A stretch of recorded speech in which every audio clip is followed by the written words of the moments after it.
ایک صحابی پہ بڑا چڑھ گیا تو حضرت عبداللہ ابن مسعود سے کہنے لگے قرضہ بڑا چڑھ گیا. فرمانے لگے تمہیں وہ دعا نہ سکھاؤں جو ہمیں نبی پاک نے سکھائی ہے. فرمایا اگر تمہارے اوپر پہاڑ کے برابر بھی قرضہ ہوگا تو اللہ تمہارے قرضے کا بندوبست فرما دے گا. پر مسئلہ یہ ہے دعائیں یاد کرنی پڑتی ہیں اور پڑھنی پڑتی ہیں. یاد کرنی پڑتی ہیں اور ہم ہیں تعویذ پہ لگے ہوئے کہ کچھ لکھ کے دے دیں تاکہ باندھ لوں. دعا سکھائی نبی پاک نے. کیا فرمایا؟ اللہم اکفنی بحلالک عن حرامک واغننی بفضلک عمن سواک. فرمایا یہ دعا مانگا کرو، اے اللہ مجھے کفایت کرنے والا رزق عطا فرما اور مجھے حرام سے بچا اور مجھے اپنے فضل کے ساتھ دوسروں سے بے نیاز کر دے. یعنی اس کا سادہ ترجمہ یہ ہے کہ اللہ بندوں کا محتاج نہ کر، مجھے اپنا محتاج. فرمایا یہ دعا پڑھو ادائے قرض کے لیے. ادائے قرض کے لیے یہ دعا پڑھو. اللہ تبارک و تعالی پہاڑ کے برابر بھی قرضہ ہوگا تو تمہیں اللہ اس سے نجات عطا کر دے گا. نبی پاک صلی اللہ تعالی علیہ وسلم نے ایک حدیث میں غصے کی دعا بھی بتائی ہے. ویسے میرے خیال میں لوگوں کو غصہ نہیں آتا، آج کل غصہ نہیں آتا، لوگوں میں تکبر آ گیا ہے. اپنے سے چھوٹے پہ غصہ آتا ہے، اپنے سے تگڑے پہ کیوں نہیں آتا؟ جس آدمی نے گلی پہ خیرات مانگنے والے پہ غصہ کیا وہ ایس ایچ او صاحب پہ کیوں نہیں کرتا؟ غصہ تو غصہ ہے نا، سب پہ ہونا چاہیے، لیکن بڑا سمجھدار غصہ ہے. غریب آدمی کو دیکھ کے غصہ آتا ہے، امیر آتا ہے تو غصہ نکل جاتا ہے. تو میں تو کہتا ہوں لوگوں کو غصہ، اگر تجھے غصہ آتا ہے تو مار دیوار کے ساتھ ٹکر تیرے غصے کی سمجھ آئے. یہ کس قسم کا غصہ ہے جو غریب پہ ہی ہاتھ اٹھا رہا ہے؟ تو خدا را خیال فرما. غریبوں کے حق میں بڑا غصہ، مجبوروں کے حق میں بڑا غصہ، ماتحتوں پر. اور اگر چودھری صاحب آ جائیں تو پھر بہانہ بنا لیتے ہیں، کہتے غصہ تو مینوں بڑا آیا سی، پھر میں کیا میرے گھر آیا ہے، پھر بہانہ بنا لیا. ایسے نہیں کرو. نبی پاک صلی اللہ علیہ وسلم نے دعا سکھائی بخاری میں. فرمایا جب غصہ آئے تو پڑھا کرو اعوذ باللہ من الشیطان. آتی ہے نا دعا ماشاءاللہ، اعوذ باللہ من الشیطان. جب غصہ آئے تو یہ والی دعا پڑھ لیا کرو. نبی پاک علیہ الصلوۃ والسلام نے ارشاد فرمایا کہ جب تمہارے بھائی کو چھینک آئے نا تو چھینک آنے والے کو کہنا چاہیے الحمدللہ. چھینک آئے اس نے کیا کہنا ہے؟ یاد ہو جائے گا کیا کہنا ہے؟ الحمدللہ. اور جو سنے اس نے کہنا یرحمک اللہ. کیا کہنا ہے؟ یرحمک اللہ، اللہ تجھ پہ رحم کرے. یہ پڑھنا ہے اس میں. حضرت عبداللہ بن مبارک رحمۃ اللہ تعالی علیہ نا دریا کے کنارے کھڑے تھے، کشتی سے اترے تھے ابھی اور وہیں کھڑے تھے. تو ایک آدمی، دو چار لوگ کشتی میں کنارے سے آپ کے پاس سے گزرے تو ایک کو چھینک آئی، اس نے کہا الحمدللہ. اب سنت ہے کہ جواب دو یرحمک اللہ، اللہ تیرے اوپر رحم فرما. جواب دینا تھا لیکن وہ کشتی تیزی سے گزر گئی. حضرت عبداللہ بن مبارک رحمۃ اللہ تعالی علیہ نے ملاح کو بلایا. فرمانے لگے اس کشتی کا پیچھا کرنا ہے. وہ کہنے لگا سواریاں بیٹھیں گی تو جاؤں گا. اس زمانے میں جو پوری کشتی کا ایک سائیڈ کا کرایہ تھا وہ 5 دینار تھا. فرمانے لگے تو نہ اس طرح کر، اسپیشل مجھے لے جا بٹھا کے. کیا لے گا؟ اس نے کہا 20 دینار لوں گا. فرمایا 20 ہی دوں گا. اس کشتی کا پیچھا کیا اور جس آدمی کو چھینک آئی تھی نا اس سے جا کے یرحمک اللہ کہا. اس نے جواب میں جزاک اللہ کہا. تو آپ فرمانے لگے میرا کام ہو گیا، واپس چلا. ملا دنیا دار تھا، وہ سوچنے لگا. پہلے تو اس نے سوچا میرا کیا ہے، 20 دینار تو ان کے گئے ہیں. لیکن جب اترنے لگے نا تو 20 دینار دیے یا 20 درہم دیے.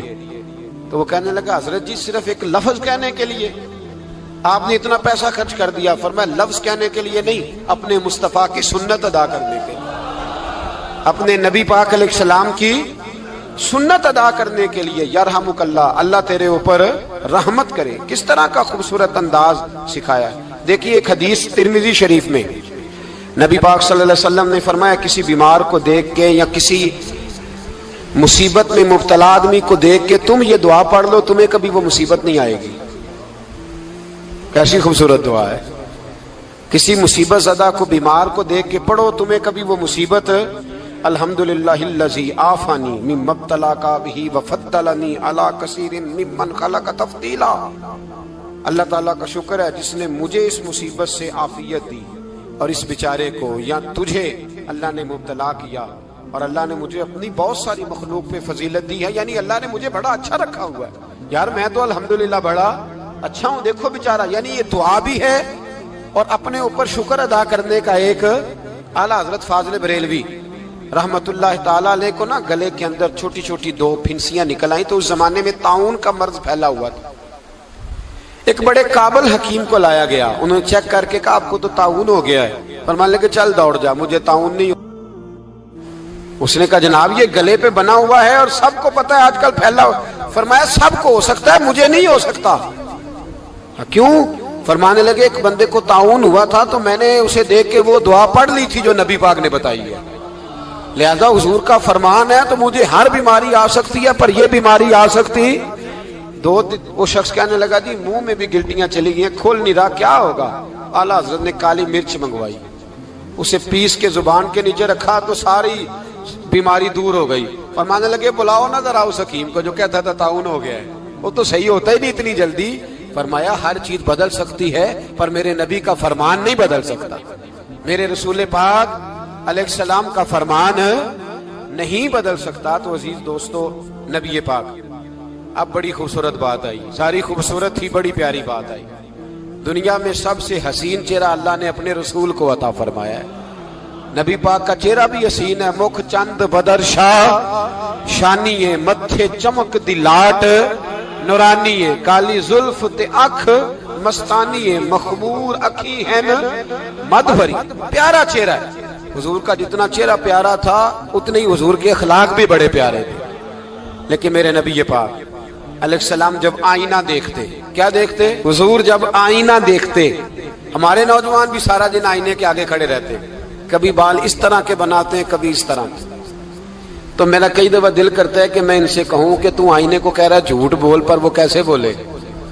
تو کہہ رہا ہے آئینے کو کہ تو کہہ سب سے پیارا تو ہی لگ رہا ہے، پر وہ کیسے بولے؟ اس نے تو سچ بتانا ہے۔ ان کو آئینہ جو دکھایا تو برا مان گئے۔ تو میرے عزیز یاد رکھیے گا نبی پاک صلی اللہ علیہ وسلم بھی آئینہ دیکھتے، آئینہ دیکھنا حضور کی سنت ہے۔ کوئی سنت سمجھ کے آئینہ دیکھے گا تو ایک دفعہ دیکھنے پر 100 شہیدوں کا ثواب ملے گا، لیکن نبی پاک صلی اللہ علیہ وسلم آئینہ دیکھتے کیا کہتے؟ اللہم انت حسنت خلقی فحسن خلوقی، یا اللہ، یہ دیکھیں حضور نے ہمیں سکھایا ہے، یا اللہ جس طرح تو نے میری صورت اچھی بنائی ہے میری سیرت بھی اچھی بنا دے، یہ ہمیں سکھانے کے لیے دعا۔ یا اللہ جس طرح صورت اچھی بنائی ہے، جس طرح تو کہتا ہے نا اس دفعہ اس وقت دیکھ لو کپڑوں پہ کوئی داغ نہیں، تو دعا کیا کر باطن کے بھی اللہ داغ دور فرما دے، یہ والا سارا معاملہ بھی ٹھیک ہو جائے۔ آخر کی طرف آتا ہوں، فرمایا جب کھانا کھانے لگو تو دعا مانگو، اور ایک روایت میں فرمایا یہ دعا پڑھ لو، کھانے میں زہر بھی ہوگا تو تم پہ اثر نہیں کرے گا۔ کھانے پہ ایسے میں بڑی تکلیف سے کہتا ہوں کہ آج بھی ہمیں کہنا پڑتا ہے کہ بہت سارے لوگ ایسے ہیں جو ابھی بھی کھانے سے پہلے بسم اللہ نہیں پڑھتے، یار بڑے افسوس کی بات نہیں، بڑے افسوس کی۔ حضور نے دعا سکھائی، میں یہ دعا پڑھو گے تو زہر بھی ہوگا تو اثر نہیں کرے گا، بسم اللہ الذی لا یضر مع اسمہ شیء فی الارض ولا فی السماء یا حی یا قیوم، جس کی برکت سے زمین و آسمان میں کوئی چیز بھی نقصان نہیں دیتی، اور اے اللہ اے ہمیشہ زندہ رہنے والے اور قائم رہنے والے، یہ نبی پاک علیہ السلام۔ اور ایک حدیث میں اور بھی دعا آئی ہے، بسم اللہ شریف تو خیر بخاری میں موجود ہے، مسلم میں موجود ہے، بسم اللہ وعلی برکت اللہ بھی ایک حدیث میں نبی پاک صلی اللہ علیہ وسلم نے ارشاد فرمایا۔ اور جب کھانا کھا چکے پھر کہا دعا مانگو، الحمدللہ الذی اطعمنا وسقانا وجعلنا من المسلمین، اللہ تعالیٰ کا شکر ہے جس نے ہمیں کھلایا بھی پلایا بھی اور مسلمان بھی بنایا۔ حضرت مرزا مظہر جانے جانا فرماتے ہیں کہ بارش ہوئی تھی تازی تازی، دلی میں تازی تازی بارش ہوئی، ایک بابا لکڑی کے جوتے پہنے کھڑا ہوں، اللہ اللہ اللہ، اسی کسے دے کچھ بھی نہیں لگ دے، نہ کوئی ساڈا دردی۔ بابا مست ہو کے جا رہا، اللہ اللہ کرتا جا رہا۔ ایک طوائف اپنے کوٹھے سے اتر کے تو سیڑھیوں پہ بیٹھی تھی، ساتھ اس کا یار بھی بیٹھا تھا، بابا اپنی مستی میں جا رہا ہے، تو بابا جی کے پیروں سے کچھ مٹی اڑی تو اس عورت کے کپڑوں پہ پڑ گئی، پرواہ نہیں، بزرگ گزر رہے، وہ یار اس کا دوڑا ہوا آیا، اس نے آ کے تھپڑ مارا، کا خیال نہیں سارے اس کے کپڑے آلودہ کر دیے، تو کدھر تیرا دماغ نہیں ٹھیک؟